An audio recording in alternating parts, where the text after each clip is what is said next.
آزادی کی جنگ لڑنے کے لیے ہمیں ایک اور عنصر کا بھی ساتھ پڑتا ہے. وہ لوگ ہیں جو ہماری اپنی قوم میں ان لوگوں کے ایجنٹوں کو روز لا کرتے ہیں جو ہماری آزادی کے دشمن ہوتے ہیں.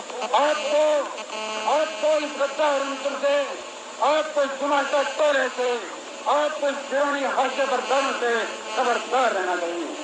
یہ وہ لوگ ہیں جو جنگلی لائن کے اس پر بخشی غلام محمد کے روپ میں، میر قاسم کے روپ میں، صادق کے روپ میں آئے ہیں، اور یہ وہ لوگ ہیں جو یہاں سردار قیوم کے قدموں کے روپ میں آئے ہیں.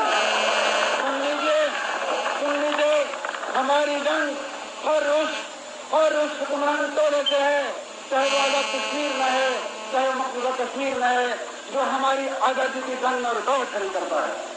کہیے جو آپ کی قومی آزادی کی جنگ اور رکاوٹ کھڑا کرے، چاہے وہ اس ملک کا رہنے والا دشمن آپ کا ہے کہ نہیں ہے، ایمانداری سے بتائیے دشمن ہے کہ نہیں ہے، تو اس کے خلاف جنگ لڑنا آپ کا فرض ہے.